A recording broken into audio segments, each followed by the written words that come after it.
Hello, welcome back to our YouTube channel exam mark. So once again हम आज आपके पास लेके आए एक बहुत ही interesting topic of a very interesting subject, adult health nursing. So let's start. So we are starting with a very beautiful quotation written over here. So success is not determined by how many times you fail, but by how many times you get back up and keep going.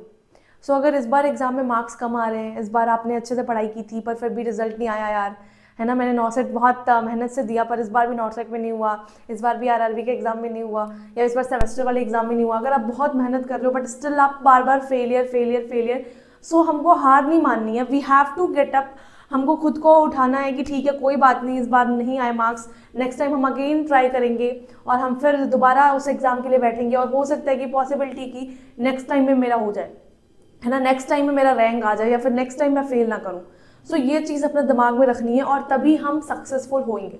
ठीक है, तो ये चीज़ हमेशा अपने दिमाग में हमको रखनी है। सो हो गया आज का मोटिवेशन। सो अब हम अपना टॉपिक स्टार्ट करते हैं। हमारा टॉपिक क्या है आज का? ओके, सो आज का हमारा चैप्टर जो हम पढ़ेंगे, neurological disorder of adult health nursing unit 6, और उसमें हम पढ़ेंगे क्या? The movement uncontrolled about Parkinson disease. Parkinson disease के बारे में पढ़ेंगे। पार्किंसन डिसीज एक ऐसी बीमारी जिसमें पेशेंट को हमेशा कोई ना कोई मूवमेंट होती रहती है। आप देखोगे कि कोई ऐसे पेशेंट है जिनका हाथ हमेशा शिवर कर रहे हैं, ऐसे, है ना, हमेशा हाथ शिवर कर रहा है, तो इसी कंडीशन को हम क्या कह रहे हैं? Parkinson disease. इसी कंडीशन को हम क्या कह रहे हैं? Parkinson disease. बेसिकली इसमें होता क्या है, एक सब्सटेंशिया नाइग्रा है हमारे ब्रेन में, और वो सब्सटेंशिया नाइग्रा रिस्पॉन्सिबल है किसके लिए? For the secretion of neurotransmitter called as dopamine. इस डोपामीन के लिए रिस्पॉन्सिबल है। नॉर्मली जो न्यूरॉन्स होते हैं ये नॉर्मली ये डोपामीन को क्रॉस करा देते हैं, नॉर्मल मूवमेंट होता है। लेकिन अगर पार्किंसन अफेक्टेड न्यूरॉन है तो क्या है? नॉर्मली जितना डोपामीन को जाना चाहिए उतना वो ट्रांसमिट नहीं होगा एक न्यूरॉन से दूसरे न्यूरॉन सिनेप्स के पास से।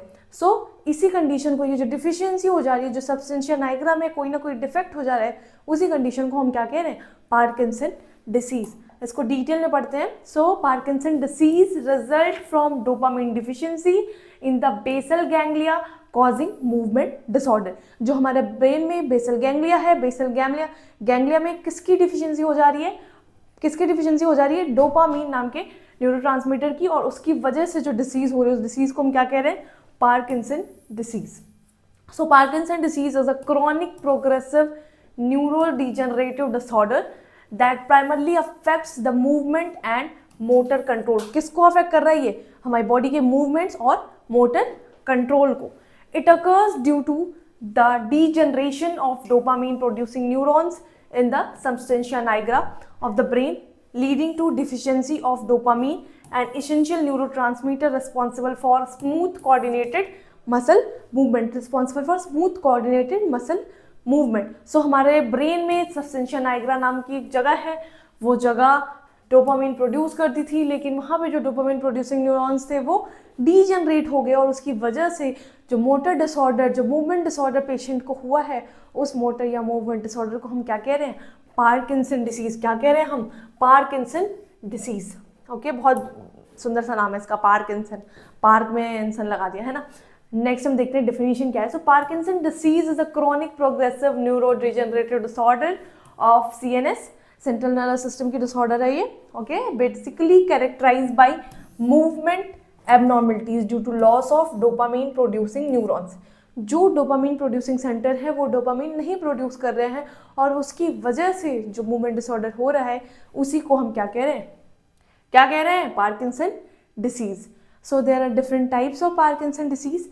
हमारा पहला क्या है? Idiopathic Parkinson disease. ये सबसे ज़्यादा कॉमन टाइप है। इसका एग्जैक्ट कॉज हमको नहीं पता, कॉजेज अननोन। हमारा सेकेंडरी पार्किंसन कैसे हो सकता है? Because of any drugs, antipsychotic और metoclopramide, because of any toxins, it may be a CO carbon monoxide और मैग्नीज, बिकॉज ऑफ स्ट्रोक और हेड इंजरी और infection. So drug induce Parkinson जो है वो रिवर्सिबल होता है। बेसिकली दो टाइप का है। पहला अपना इडियोपैथिक है जिसका एग्जैक्ट कॉज नहीं पता, दूसरा अपना है सेकेंडरी। सेकेंडरी में कोई भी कॉज हो सकता है। It may be a drug, antipsychotic drug, और it may be a toxin. So इन दोनों में से कोई भी कॉज हो सकता है सेकेंडरी का। ओके, नेक्स्ट बहुत इंपॉर्टेंट लाइन है ना, बहुत इंपॉर्टेंट लाइन। ये हम लाइन हमेशा याद रखना। पार्किंसन और ये आपके मेंटल हेल्थ नर्सिंग और एडल्ट हेल्थ नर्सिंग दोनों में काम आएगी। All typical antipsychotic can cause Parkinson disease. जितने भी टिपिकल एंटीसाइकोटिक ड्रग हैं, सारे ड्रग्स क्या कर सकते हैं, पार्किंसन डिसीज कॉज कर सकते हैं। और जितने भी एंटी पार्किंसन ड्रग है ना, वो साइकोसिस कॉज कर सकते हैं। अब देखो, जो साइकोसिस की बीमारी में तुम दवा दे रहे थे, जो साइकोसिस, अगर किसी को साइकोसिस है, सिजोफ्रेनिया है, उसकी बीमारी के लिए तुम एक टिपिकल एंटीसाइकोटिक दे रहे थे, उसकी वजह से पार्किंसन हो सकता है।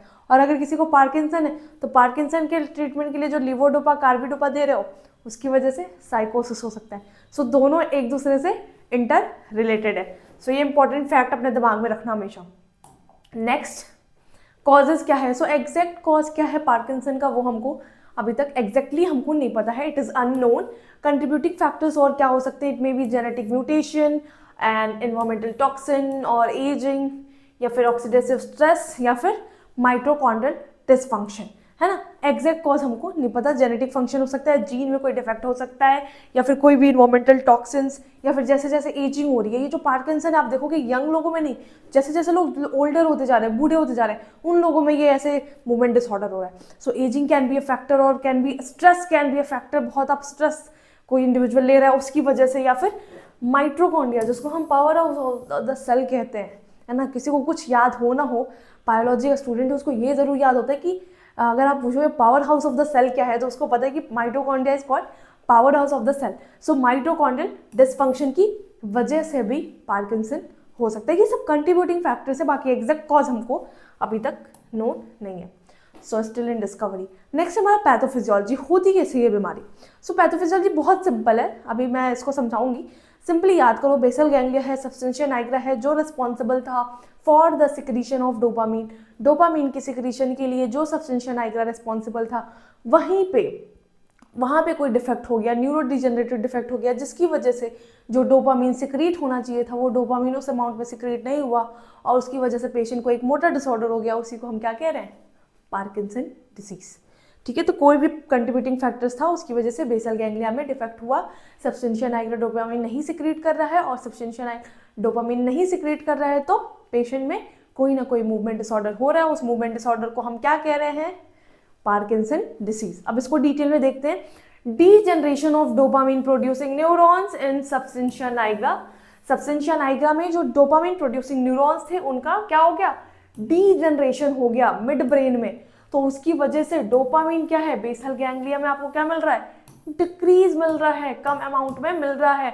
उसकी वजह से क्या होगा, इम्बैलेंस होगा। डोपामीन, एसिटाइल कोलिन, इन दोनों के अमाउंट में क्या होगा, इम्बैलेंस होगा, और लेवी बॉडीज प्रेजेंट होंगी, एबनॉर्मल प्रोटीन एग्रीगेट होंगे, और उसकी वजह से impaired control voluntary movements patient की शरीर में देखने को मिलेगा। बहुत सिंपल है, हमारा जो ब्रेन था उसमें सब्सटेंशिया नाइग्रा में डोपामीन प्रोड्यूसिंग न्यूरॉन्स थे, वो dopamine producing neurons because of any factor वो डीजनरेट हो गए। सो बेसल गैंग्लिया में जिस अमाउंट में डोपामीन रहना चाहिए था, उस अमाउंट से वो डिक्रीज हो गया, उस अमाउंट से डोपामीन डिक्रीज हो गया, और इसकी वजह से डोपामीन और एसीएच का जो लेवल था उसमें इम्बैलेंस हो गया। डोपामीन डिक्रीज, एसीएच विल भी, जैसे एसीएच और डोपामीन दोनों बराबर थे, अभी डोपामीन कम हो गया तो एसीएच बढ़ गया ना। सो इसके में इम्बैलेंस हो गया, और उसकी वजह से लिवी बॉडी नाम का एक प्रोटीन एग्रीगेट हो गया ब्रेन में, और वो लिवी बॉडी प्रोटीन क्या कर रहा है, क्या करा रहा है, रिजल्ट में इम्पेयर्ड कंट्रोल वॉलंटरी मूवमेंट्स करा रहा है। ओके, नेक्स्ट हम देखेंगे क्या क्लिनिकल फीचर्स हमको देखने को मिलेगा पार्किंसन के पेशेंट में। स्लोनेस ऑफ मूवमेंट, फ्लोटेंस प्रेजेंट हो सकता है पेशेंट को, लॉस ऑफ स्मेल, है ना, सेंसेस भी जा रहा है पेशेंट का।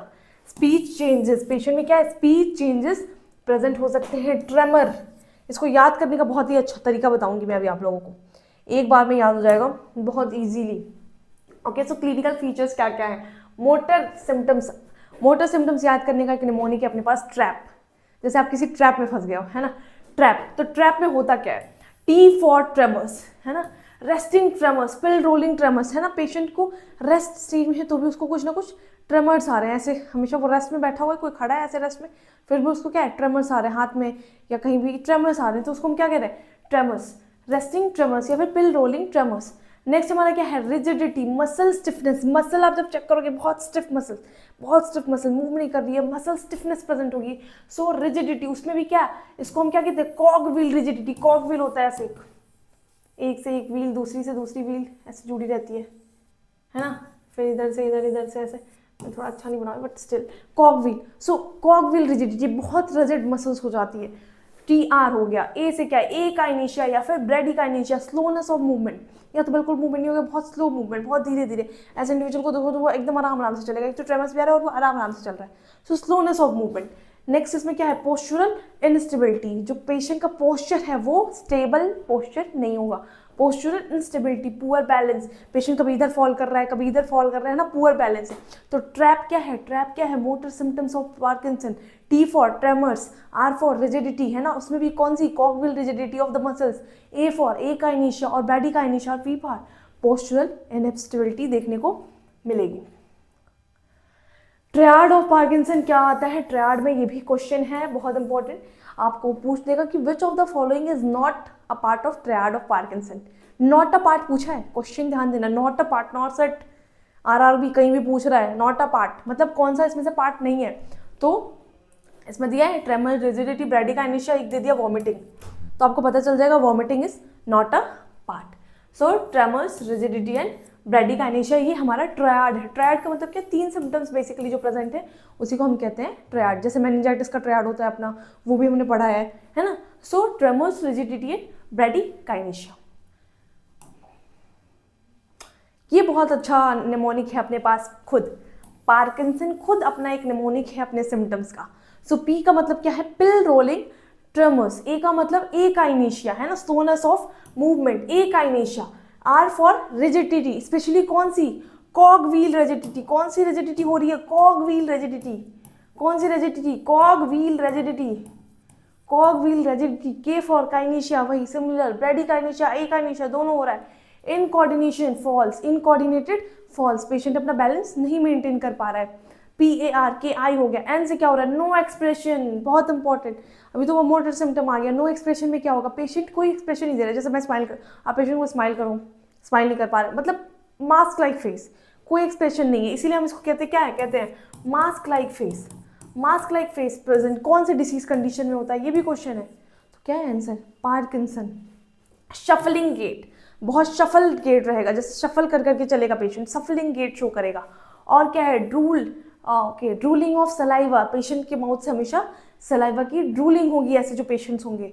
एन से क्या आ रहा है, टोन, मोनोटोनस, हमेशा एक मोनोटोनस वॉइस में ना, उसका टोन बहुत इंक्रीज हो रहा है, जैसे अभी मैं पढ़ाते पढ़ाते मैंने चिल्ला दिया, अरे अरे बच्चों सुनो, है ना, फिर मैंने बहुत धीरे बोला, तो मेरा टोन क्या डिक्रीज हो रहा है, इंक्रीज हो रहा है, लेकिन वो पेशेंट एक ही टोन में बोला जा रहा है, मोनोटोनस, कि हाँ हम आज ये बात कर रहे थे, है ना, एक मोनोटोनस, एक ही सिमिलर टोन में बोला जा रहा है। तो ये सारे सिम्टम्स हमको देखने को मिलेंगे कौन से पेशेंट में, Parkinson. P for pill rolling tremors, A Parkinson का स्पेलिंग याद रख लो ना, A for akinesia, R for rigidity, K for kinesia, I for incoordinated falls, N for no expression like mask like face, S for shuffling gait, O for drooling of saliva and N for monotonous voice और monotonous speech patient की रहेगी। Next है अपना other motor features, क्या होगा, mask like face, shuffling gait, अभी बताया, stoop posture, है ना, और डिक्रीज आर्म स्विंग्स, आर्म का स्विंग्स नहीं कर पाएगा patient, decrease arm swings, soft slurred speech, बहुत सॉफ्ट बोलेगा, बहुत ऑब्वियस बात है, मोनोटोनस बोल रहा है तो बहुत सॉफ्ट बोलेगा, स्लर्ड, उसकी वॉइस क्या रहेगी, आपको समझ नहीं आ रही है कि क्या बोल रहा है ये आदमी, है ना। तो सॉफ्ट स्लर्ड स्पीच और माइक्रोग्राफिया, जो ऐसे जो पेशेंट होते हैं बहुत छोटा छोटा लिखते हैं, जैसे क्या लिख रही हूँ मैं, समझ में आ रहा है आपको, है ना, ऐसा लिखेगा वो पेशेंट, है ना, तो बहुत छोटा छोटा लिखता है ऐसा पेशेंट, जो ऐसे पेशेंट होते हैं बहुत स्मॉल हैंड राइटिंग रहती है उनकी। तो ये अदर मोटर फीचर्स हमको देखने को मिलेंगे। नॉन मोटर फीचर्स क्या हो सकते हैं पार्किंसन के पेशेंट में, तो पहला क्या है, डिप्रेशन, पेशेंट में भी एंग्शियस एंड डिप्रेस्ड, डिमेंशिया हो सकता है, लेट स्टेज में होता है डिमेंशिया, क्या होता है dementia, loss of memory, sleep disturbance हो सकती है, ऑटोनॉमिक डिसफंक्शन हो सकता है पेशेंट में, ऑटोनॉमिक डिसफंक्शन भी पेशेंट में हो सकता है, और क्या होगा, orthostatic hypotension, fall of BP, जब पेशेंट अपना पोस्चर चेंज कर रहा है तो it is also known as postural hypotension, और constipation, urinary problems, excessive salivation बताइए, ड्रूलिंग ऑफ सलाइवा, जब सलाइवा एक्सेस सिक्रीट होगा तो बाहर ड्रूल आउट भी होगा। Okay, complications, falls and fracture, aspiration pneumonia, dementia हो सकता है, डिप्रेशन हो सकता है, मेडिकेशन के साइड इफेक्ट्स आ सकते हैं। नेक्स्ट है हमारा डायग्नोज कैसे करेंगे कि पेशेंट को पार्किंसन हो गया है। सो प्राइमरली क्लिनिकल डायग्नोसिस करेंगे, कोई भी डेफिनेटिव लैब टेस्ट की जरूरत नहीं है। असेसमेंट क्या क्या करेंगे, detail medical history, neurological examination, response to levodopa patient कर रहा है या नहीं। Next, investigation to rule out other causes, हम MRI या CT स्कैन भी करा सकते हैं कि कोई और कॉज तो नहीं है, या फिर we can go for DTAN scan. तो दैट स्कैन में क्या करते हैं, डोपामीन ट्रांसपोर्टर इमेजिंग अगर अवेलेबल है हॉस्पिटल में तो हम डैट स्कैन भी करा सकते हैं, डैट स्कैन कराएंगे और MRI कराएंगे। नेक्स्ट है अपना management, so medical management. Medical management में हमेशा पार्किंसन को ट्रीट करने के लिए 2 ड्रग्स हमेशा एक साथ चलाते हैं, लिवोडोपा और कार्बिडोपा। अच्छा, लिवोडोपा आप बोलोगे कि अकेले क्यों नहीं लिवोडोपा दे रहे हो, तो पार्किंसन की बीमारी है, ये गोल्ड स्टैंडर्ड ट्रीटमेंट है और ये डोपामिन के लेवल को इंक्रीज भी करता है, ये बात दिमाग में रखो। गोल्ड स्टैंडर्ड क्वेश्चन आएगा, gold standard treatment for Parkinson, levodopa plus carbidopa. अब पूछो कि लिवोडोपा अकेले क्यों नहीं दे रहे, वाई नॉट अलोन, अकेले क्यों नहीं दे रहे वो लिवोडोपा। हाँ, सो वो क्या कर रहा है, डोपामीन क्रिएट करता है, और अकेले वो अगर लिवोडोपा दोगे तो वो डोपामीन क्रिएट करेगा, ऑब्वियस सी बात है, लेकिन वो क्या करेगा, एक CT2 रिसेप्टर है उसको वो बहुत एग्रीगेट कर देता है, और वॉमिटिंग पेशेंट को हो सकती है, या फिर पोस्चुरल हाइपोटेंशन हो सकता है। तो इसीलिए कभी भी लिवोडोपा हम अकेले नहीं देते हैं, विथ कार्बिडोपा हमेशा हम लिवोडोपा को पेशेंट को देंगे। नेक्स्ट, हम डोपामीन एगोनिस्ट दे सकते हैं जैसे कि पेपेक्साजोल और रोपिनिरोल, और हम MAO इनहिबिटर्स दे सकते हैं अगर हम पेशेंट को है कि पेशेंट में डिप्रेशन हो रहा है तो मोनोअमाइन ऑक्सीडेज इनहिबिटर्स भी हम दे सकते हैं जैसे कि selegiline and rasagiline. Anticholinergic drugs to reduce the tremors, हम एंटीकोलिनर्जिक ड्रग्स भी पेशेंट को देंगे, and as well as COMT inhibitors. ये क्या करेगा, जो लिवोडोपा का इफेक्ट है उसको प्रोलॉन्ग करता है, और लिवोडोपा क्या कर रहा है, डोपामिन का सिक्रीशन कर रहा है। तो हमको क्या कराना है पार्किंसन में, डोपामिन का सिक्रीशन ऑब्वियस बात है इंक्रीज कराना है, क्योंकि इसमें क्या हो गया है, डिक्रीज हो गया है। और एक और क्वेश्चन, लिवोडोपा के लिए क्यों नहीं देते हैं, क्योंकि वो पोस्चुरल हाइपरटेंशन करा सकता है प्लस वॉमिटिंग भी पेशेंट को करा सकता है। सर्जिकल मैनेजमेंट, अभी हमने मेडिकल पढ़ लिया, मेडिकल में क्या क्या लिवोडोपा, कार्बिडोपा, कॉम्बिनेटर और MAO इनहिबिटर्स दे रहे थे। इसमें हम DVS कराएंगे पेशेंट को, अगर सर्जिकल मैनेजमेंट करने की जरूरत पड़ती है तो डीप ब्रेन स्टिमुलेशन एक सर्जरी के थ्रू हम कराएंगे। एडवांस डिसीज के लिए सर्जरी कराते हैं, जो मेडिसिन लिवोडोपा कार्बिडोपा से, अगर आपका पेशेंट, आप डॉक्टर के पास एक पेशेंट आ रहा है और आप वहाँ पे अटेंड कर रहे हो OPD, वो बता रहे कि मुझे पार्किंसन है और ये दवाएं चल रही हैं लेकिन फिर भी मेरे सिम्टम्स कंट्रोल में नहीं है, तो आप देख रहे हो कि पेशेंट क्या है, मेडिसिन से उसको ट्रीट नहीं हो रहा है, तो हम we will go for surgical management, deep brain stimulation हम करा सकते हैं। सो बेसिकली एक इलेक्ट्रोड इंसर्ट करते हैं जिसके थ्रू इलेक्ट्रिकल इम्पल्सेस जनरेट करते हैं। इस फर्दर प्रोसीजर को हम कहते हैं डीप ब्रेन स्टिमुलेशन। एक इम्प्लांटेड पेसमेकर हम लगाते हैं पेशेंट की बॉडी में और वो स्टिमुलेट करता है। एज नर्सेज हम कैसे मैनेज करेंगे कंडीशन को, सो अब यहाँ पे आपका रोल है स्टूडेंट नर्स, क्या करोगे आप। ऐसा नहीं है कि मैनेजमेंट का पार्ट आपको नहीं पढ़ना है, बस नर्सिंग मैनेजमेंट पढ़ना है, आपको मैनेजमेंट भी पढ़ना है। आपको पता होना चाहिए कि दवा लिवोडोपा के लिए क्यों दी जा रही, क्यों नहीं दी जा रही है ना, लिवोडोपा प्लस कार्बिडोपा कॉम्बिनेशन क्यों दे रहे हो, कॉम्बैक्ट इनहिबिटर क्यों दे रहे हो, लिवोडोपा का इफेक्ट बढ़ाने के लिए कौन सी दवा दे रहे हो, ये आपको पता होना चाहिए, है ना। अगर कहीं पे भी प्रिस्क्रिप्शन चार्ट में कहीं पे भी गड़बड़ चल रहा है तो आपको पता होना चाहिए कि ये गलत है, ये पेशेंट, हमारे हाथ में है पेशेंट का लाइफ, है ना। तो अभी आप स्टडी कर रहे हो, ठीक है, कोई भी फोकस हो, किसी का फोकस होगा केयर, क्वालिटी केयर प्रोवाइड करना है पेशेंट को, तो आप क्वालिटी केयर कैसे दोगे। तो हमको क्या करना है, एडमिनिस्टर करना है medication on time, side effects को मॉनिटर करना है, डिस्काइनेशिया हाइपोटेंशन तो नहीं हो रहा है, मोबिलिटी में असिस्ट करना है ताकि पेशेंट फॉल ना करे, क्योंकि हमने पढ़ा कि सफलिंग गेट है, बहुत स्टूप पोस्चर है पेशेंट का, तो इसलिए हम उसको असिस्ट करेंगे। इनकरेज करेंगे हम फिजियोथेरेपी के लिए पेशेंट को, हो सकता है पेशेंट की स्पीच भी जारी हो, एजिंग भी हो रही है पेशेंट को, सो स्पीच थेरेपी के लिए plus occupational therapy, nutrition support हम पेशेंट को देंगे हाई फाइबर डाइट से, और इमोशनल सपोर्ट भी पेशेंट को प्रोवाइड करेंगे। प्रोग्नोसिस क्या होता है इसका, so basically progressive but not usually fatal नहीं होता है, फैटल डिसीज नहीं है इसमें, ऐसा नहीं है कि पेशेंट की जान चली जाएगी, it's not fatal. Quality of life improves with early diagnosis, अगर हमने अर्ली डायग्नोज कर लिया कि पेशेंट को पार्किंसन है और ट्रीट किया तो क्वालिटी ऑफ लाइफ इंप्रूव रहेगी।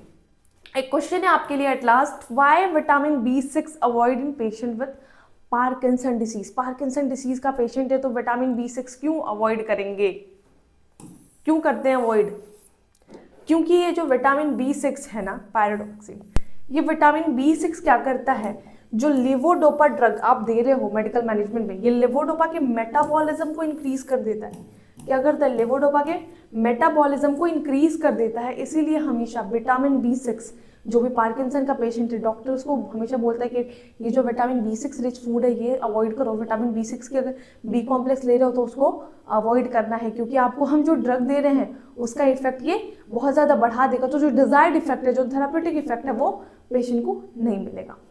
Okay, so this is all about today class. मुझे आई होप कि आपको सबको समझ में आया होगा कि पार्किंसन डिसीज़ क्या है, इसमें क्या कॉजेज हैं। इसको बहुत बेसिक मैंने बहुत शॉर्ट में बताया है कि आपको इस पूरे वीडियो में समझ में आ जाएगा कि पार्किंसन क्या है।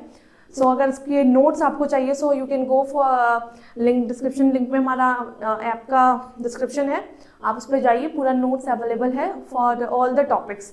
Even not only Parkinson, stroke पढ़ना है, CVA पढ़ना है, मेनिंजाइटिस पढ़ना है, सबके नोट्स अवेलेबल है। इवन एट लास्ट आपको पूरा ओवरव्यू भी मिल जाएगा। So thank you so much, keep study.